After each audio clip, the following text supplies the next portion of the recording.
Just a great story. Nick Taylor picking up his second career PGA Tour victory. And this was not just a victory. This was a pretty dominant victory as well. The first Canadian to ever win wire-to-wire in the modern era.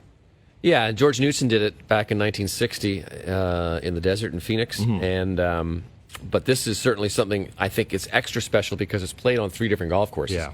So it's not like you're playing at Glen Abbey or something like that where you get used to it and it's a course that suits you. You've got to do it over those 3 courses and then go into the final round in blustery conditions, shall we say, on greens that are pretty small. They're about, on average, about half the size of a regular PGA Tour green.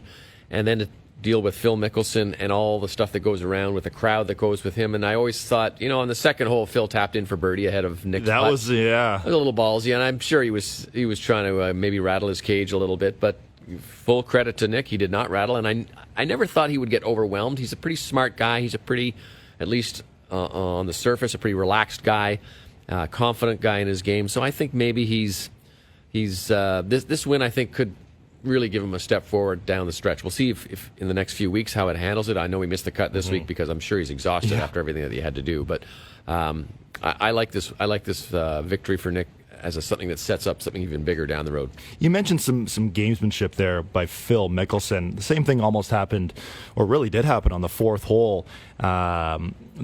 You could say it's drivable. It was playing just, I think, 315 that day. Phil had the honor, but said, I'm going to hit driver, so Nick, why don't you go first? So a little gamesmanship there by Phil, but, Phil is Phil, and you either love him or you hate him, but, he does what he does. But you mentioned there a little as well. His quiet demeanor.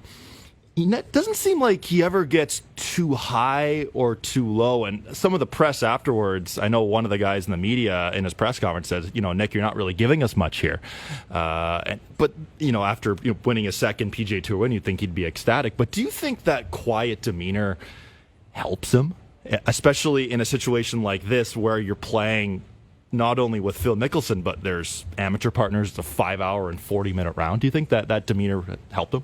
Well, I think it is who he is. That's who Nick Taylor is, and that's the way he's got to be. To do something else, to be the jokester at the press conference or something like that is not in his not in his demeanor naturally. So I think it does help him. I think he plays within himself, and he doesn't get too nervous about stuff. He gets he's at ease, and I thought watching him walk around that golf course, he never really saw an expression on his face that was too excited or too disappointed.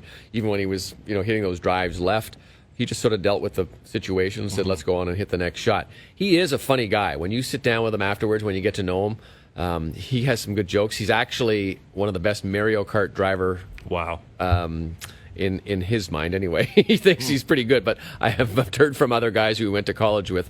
Joel Damon was one of those guys who said that, nobody could beat this guy when it came to Mario Kart. So that's pretty cool. And he's got a new baby at home too, just born in late October, early November, and I think that's also helped. He said, kind of give him perspective about what goes on in the world, and golf doesn't have to be everything, and all things golf doesn't have to occupy your life. Well, we had the pleasure of spending time with both Nick and Michael Gligic at TaylorMade's HQ in December, and Michael and Nick were playing some sort of video game. I can't remember what it was at that spot, but that wasn't Mario Kart. But good on him for sure. But let's get into the final round a little bit here, because he goes in with a 2-shot lead. Going into the round, he wasn't still the betting favorite. And to go 4 under on the front 9, going birdie, eagle, holing out on 6, the par 5 for eagle, and then birdieing 9 to take a 5-shot lead.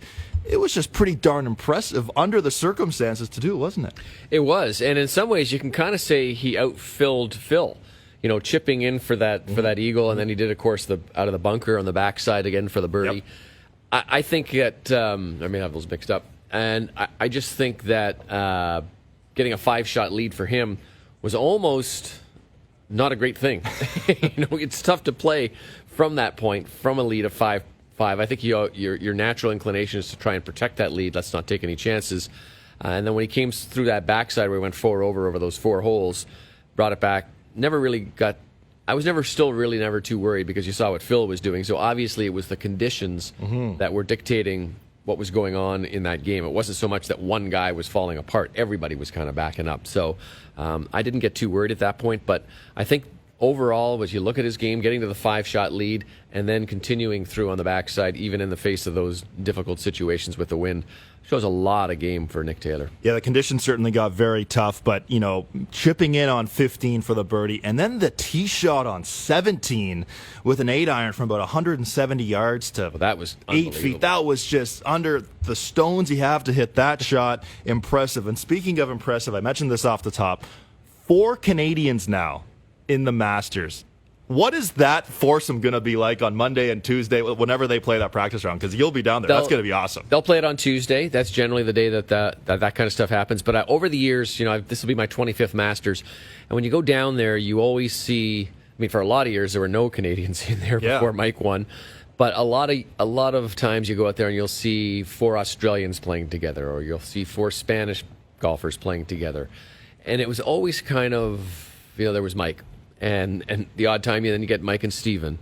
But you never saw really a grouping until the last few years. There was a couple of times when Mike would go out with Mackenzie Hughes and Graham Dillette, or Mike would go out with Adam Hadwin and play. And so now it's going to be pretty cool to see all 4 of them. And Nick actually mentioned the fact that he got an encouraging text on Saturday night from Mike Weir telling him, go out and get this thing done. He got a congratulatory one from him after. And they've set up a day where they're going to go out there and play, which would likely be Tuesday. And Nick said that what he really likes is being able to go and pick Mike's brain instead of say, what should I do? Where should I go? How should I play this hole? So I think that's going to be a really cool experience just to see, especially for Canadian golf fans, to see 4 Canadians walking at Augusta. That equals the most we've ever had in any one Masters. So it's a pretty good show. And listen, there's a few weeks left. We might get another one in there, right? I was going to say, who knows? Let's see. Will they let them play in a 5-some?